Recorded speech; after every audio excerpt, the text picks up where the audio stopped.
సార్వత్రిక ఎన్నికల్లో వైసీపీ అధికారాన్ని కోల్పోయి ఘోర పరాభవాన్ని చవిచూడాల్సి వచ్చినటువంటి నేపథ్యంలోనే కొంతమంది కీలక నేతలు ఇప్పుడు వైసీపీని వీడి పక్కచూపులు చూస్తున్నారని, అందులో భాగంగానే కొంతమంది కీలక నేతలు ఇప్పుడు వైసీపీని వీడి భారతీయ జనతా పార్టీలోకి వెళ్లేందుకు ప్రయత్నం చేస్తున్నారని, అయితే వీరిని చేర్చుకునే విషయంలో పురంధరేశ్వరి గారు ఒక కీలకమైనటువంటి నిర్ణయం తీసుకున్నారని, అది వైసీపీకి ఊపిరి పోసేలాగా ఉంది అంటూ కొన్ని వార్తలు ఇప్పుడు సోషల్ మీడియా వేదికగా చక్కర్లు కొడుతున్న నేపథ్యంలో పురంధరేశ్వరి గారు తీసుకున్నటువంటి నిర్ణయం ఏంటి, అది వైసీపీకి ఎలా ఊపిరి పోస్తుంది అనే దాని మీద మనం విశ్లేషణ చేసుకునేటువంటి ప్రయత్నం చేద్దాం. ప్రస్తుతం మనతో పాటు ఉన్నారు ప్రముఖ రాజకీయ విశ్లేషకులు, ప్రముఖ సీనియర్ జర్నలిస్ట్ మండవ దుర్గా కుమార్ గారు. సార్తో మాట్లాడదాం. సార్ నమస్తే అండి. నమస్కారం కృష్ణ గారు, మన వీక్షకులు కూడా నమస్కారం. వైసీపీ అధికారాన్ని కోల్పోవడంతో కొంతమంది వైసీపీలో ఉన్నటువంటి కీలక నేతలు వైసీపీని వీడి పక్కచూపులు చూస్తూ ఉన్నారు. అందులో భాగంగానే కొంతమంది భారతీయ జనతా పార్టీలో చేరేందుకు సిద్ధమవుతున్నటువంటి నేపథ్యంలో వీరిని చేర్చుకునే విషయంలో పురంధరేశ్వరి గారు ఒక కీలకమైనటువంటి నిర్ణయం తీసుకున్నారని, ఆ నిర్ణయం వల్ల జగన్కి ఊపిరి పోసినట్లు అయ్యింది అంటూ కొన్ని వార్తలు వస్తున్న నేపథ్యంలో పురంధరేశ్వరి గారు తీసుకున్నటువంటి నిర్ణయం ఏంటి, అది జగన్కి ఎలా ఊపిరి పోసింది అంటే ఏం చెప్తారు? ఇప్పుడు వైసీపీ నాయకత్వం అనేది ఒక పెక్యులర్, అంటే చాలా వాళ్ళ ఇతర రాజకీయ పార్టీలకి వైసీపీకి చాలా భిన్నమైన పరిస్థితి ఉంటుందండి. వైసీపీ నాయకులు ఇతర నాయకుల్లాగా ప్రజల కోసం మేలు చేసే దృక్పథంతో ఉండరు. వాళ్ళు అంతటి, అంటే అధినాయకుడిగా ఉన్న జగన్మోహన్ రెడ్డి గారు ఈ పార్టీ పెట్టడమే తనకి ముఖ్యమంత్రి ఇవ్వలేదు కాంగ్రెస్ అన్న మిషతోనే కానీ ప్రజలను ఉద్ధరిద్దామని, ప్రజలకు సేవ చేద్దామని ఆయనకి లేదు కదా. ఆయనకి కేవలం ఆయన తండ్రి ముఖ్యమంత్రిగా ఉన్నప్పుడే ఆ పదవిని అడ్డు పెట్టుకునే, దాని పేరు ఏంటంటే క్విడ్ ప్రోకో. అసలు అది మన దేశంలో ఆ కల్చర్ ఇప్పుడు లేదు.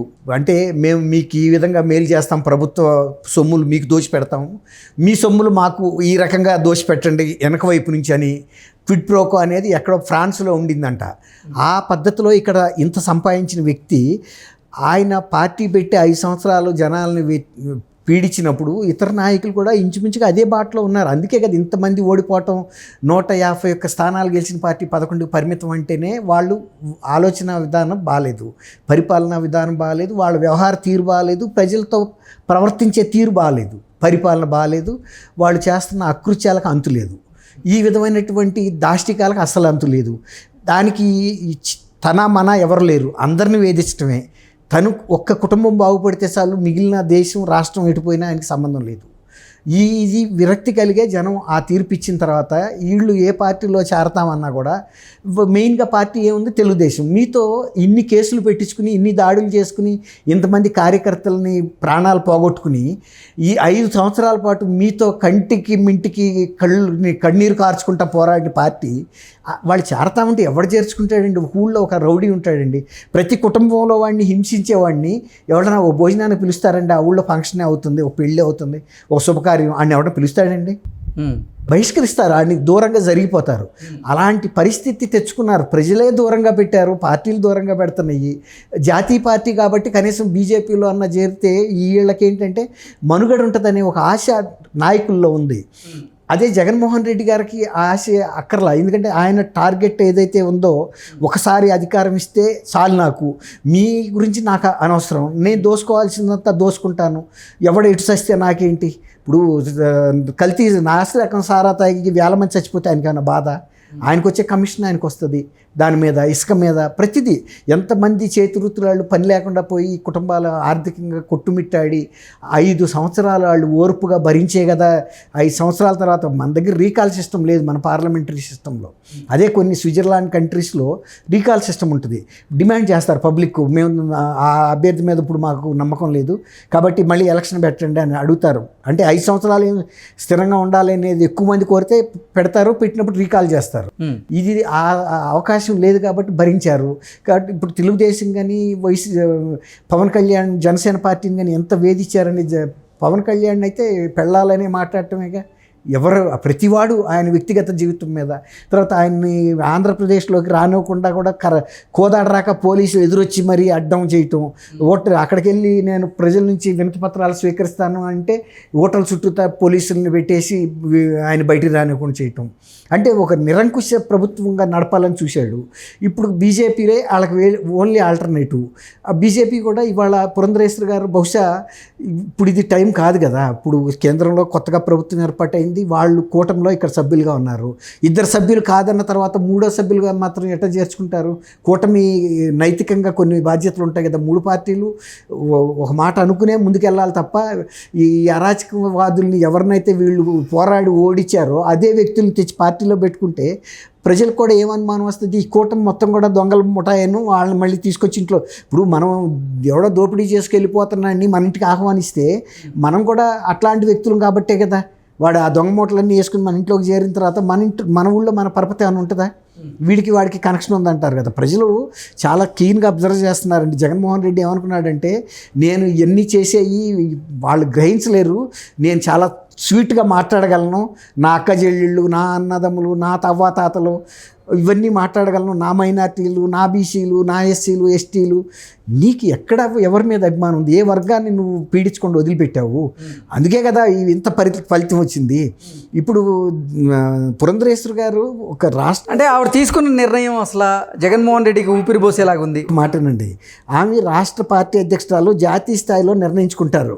ఆమె గతంలో కూడా చెప్పింది, ఇక్కడ అభ్యర్థులు ఎంపిక కానీ ఇక్కడ ఎవరితో పొత్తులు పెట్టుకోకూడదనే అంశం కేంద్రం నిర్ణయిస్తే కేంద్ర నిర్ణయాన్ని మేము శిరసావహిస్తామని చెప్పారు. ఎన్నికల ముందు కూడా కొంతకాలం కుదరలేదు ఇది. ఆ టైంలో మేము ఇక్కడ నిర్ణయించలేము, పొత్తుల విషయం అధిష్టానం నిర్ణయిస్తే మోడీ గారు, షా గారు, నడ్డా గారు అది ఇక్కడ అమలు అవుతుంది, మేమేమి నో చెప్పం, ఎస్ అసలు ఏది ఉండదు, ఫాలో అవుతామని చెప్పింది. ఇప్పుడు కూడా ఆమె సొంతంగా నిర్ణయం తీసుకునే పరిస్థితి ఉండదండి. ఇవి ఇప్పుడు జగన్మోహన్ రెడ్డి గారు ఎవరో మోడీ గారికి తెలియని వ్యక్తి కాదు, షా గారికి తెలియని వ్యక్తి కాదు. ఆయన పార్టీ ఎలా పరిపాలిస్తుంది అనేది కరెక్ట్. మోడీ గారు ఆంధ్రప్రదేశ్ వచ్చి ఇంత అవినీతి ప్రభుత్వం ఎక్కడా లేదు, ఈయన మీద చట్టం చేసి ఈయన ఆస్తులను కూడా స్వాధీనం చేసుకునే విషయం గురించి మేము ఆర్థిక నిపుణులతోనూ న్యాయ నిపుణులతోనూ కూడా చర్చించి ఒక చట్టమే తీసుకొస్తా అన్నాడు.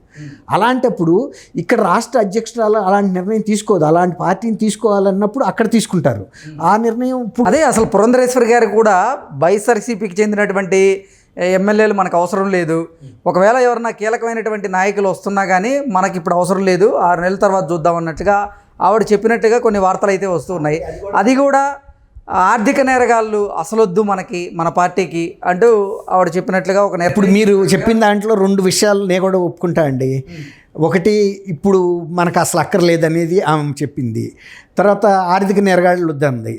6 నెలల తర్వాత చూస్తామని కూడా ఆమెగా చెప్పడానికి ఉండదు. ఎందుకంటే ఆమె గతంలో కేంద్ర మంత్రిగా పనిచేశారు, ఒక ముఖ్యమంత్రి కుమార్తె, బాగా చదువుకున్నాము.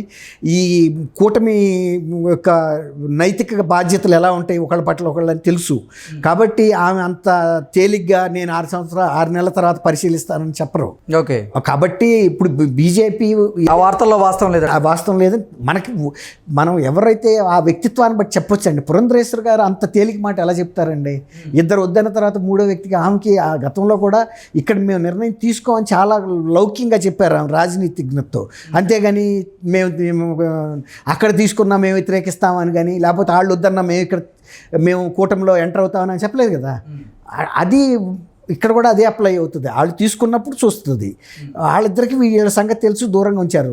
ఇప్పుడు ఈయనకి 10 మంది రాజ్యసభలో మెంబర్స్ ఉన్నారండి. అవసరం బీజేపీకి రావచ్చు, కానీ బీజేపీ అవసరం అంతకన్నా జగన్మోహన్ రెడ్డి గారికి ఎక్కువ ఉంది. ఆయన కేసెస్ ఉన్నాయి, విపరీతమైన 20 పెద్ద కేసెస్ ఉన్నాయి. దానికి తోడు వివేకానంద రెడ్డి గారు కేసు, మర్డర్ కేసు బోనస్గా కొత్తగా వచ్చింది.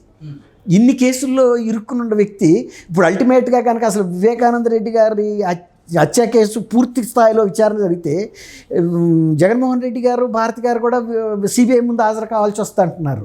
ఇప్పుడు కోర్టు పరిశీలన పర్యవేక్షణలో జరుగుతున్న విచారణ ఇది. కాబట్టి డెఫినెట్గా అందులో ఇంకొక కొన్ని కీలక అంశాలు ఏంటంటే అందులో 40 లక్షల సుపారీ ఇన్వాల్వ్మెంట్ ఉంది. దానికి సంబంధించిన ఎవిడెన్సెస్ ఉన్నాయి. మెటీరియలిస్టిక్గా ఎవరైతే అప్రూవర్గా ఉన్న దస్తగిరి దగ్గర నుంచి క్యాష్ తీసుకున్నారు వాళ్ళు. దస్తగిరి మామూలు వ్యక్తి, ఒక పేద వ్యక్తి. ఆయన దగ్గర లక్షల కోట్లు ఉండే అవకాశం లేదు కదా, చెప్పాడు కదా. నేను అక్కడ విల్లా కొనడానికి కూడా అడ్వాన్స్ ఇచ్చానంటే అక్కడ చూస్తే కూడా విల్లాకి అడ్వాన్స్ ఇచ్చిన మాట కరెక్ట్ ప్రూఫ్స్ ఉన్నాయి. అతని దగ్గర క్యాష్ దొరికింది. ఎవరిచ్చారన్నది వెళ్ళాలంటే 40 లక్షలు అవినాష్ రెడ్డి ఇస్తాడంటే ఎవరు నమ్మలేరు. ఇంకా పెద్దాళ్ళు ఉన్నారు. ఆ పెద్దాళ్ళు ఎవరని తేలకుండా అసలు ఆ కేసు ముగింపు జరగదు. కాబట్టి ఇన్ని అంశాలు ఉన్నప్పుడు బీజేపీని ఆయన కాదనలేడు. ఆయన ఒప్పుకున్నా ఒప్పుకోకపోయినా సచ్చినట్టు వాళ్ళకి మద్దతు ఇవ్వాల్సిందే బిల్లు చేయి పెట్టినా. Okay sir, thank you so much.